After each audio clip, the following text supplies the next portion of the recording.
Ya, shalom sahabat-sahabatku. Renungan pada hari ini saya beri judul doa yang sejati itu adalah waktu untuk Tuhan. Saudara-saudara, coba renungkan beberapa pertanyaan berikut ini. Yang pertama, apakah doa bagi kita hanyalah saat untuk meminta sesuatu kepada Tuhan? Ataukah saat untuk benar-benar hadir dan berbicara dengan dirinya? Yang kedua, apakah kita berdoa karena ada kebutuhan mendesak? Atau kita memang benar-benar merindukan hadiratnya? Lalu yang ketiga, bagaimana jika doa sebenarnya bukan soal kata-kata kita, tetapi soal waktu yang kita sediakan bagi Tuhan? Kemudian yang pertanyaan yang keempat, seandainya Tuhan berkata, hari ini aku hanya ingin duduk dan berbicara denganmu tanpa membahas permintaan apapun. Nah, apakah kita siap? Selama ini banyak orang memiliki pemahaman yang keliru tentang doa. Doa sering dianggap hanya sebagai waktu untuk menyampaikan daftar permintaan-permintaan kita kepada Tuhan. Bahkan isi doa sering kali diarahkan untuk memohon agar Tuhan yang menyesuaikan keadaan dengan keinginan kita. Padahal Yesus mengajarkan doa yang sejati bukanlah soal mengatur Tuhan, melainkan soal hati yang datang kepadanya untuk menyesuaikan diri dengan kehendaknya. Saudara-saudara, doa bukan sekedar menyampaikan daftar permohonan kepada Tuhan. Sebab Alkitab berkata, Bapamu mengetahui apa yang kamu perlukan sebelum kamu minta kepadanya, dalam Matius 6 ayat 8. Tuhan sudah tahu isi hati kita jauh sebelum kita mengucapkan atau mengatakannya.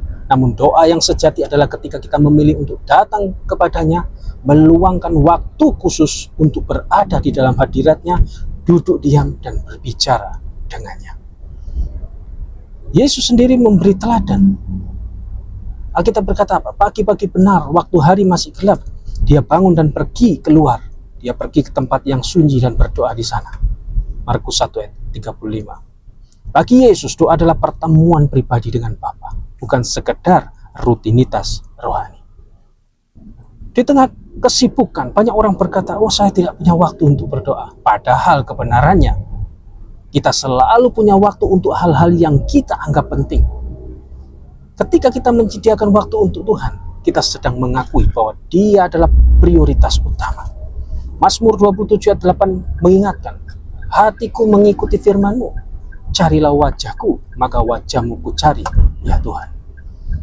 Saudara-saudara, doa adalah wujud kasih kita kepada Tuhan, bukan tentang panjangnya kata-kata, tetapi tentang hati yang datang dan tinggal duduk bersama dengan Dia. Nah, kemudian lalu ada yang bertanya, Pak, bagaimana sebenarnya isi doa yang benar?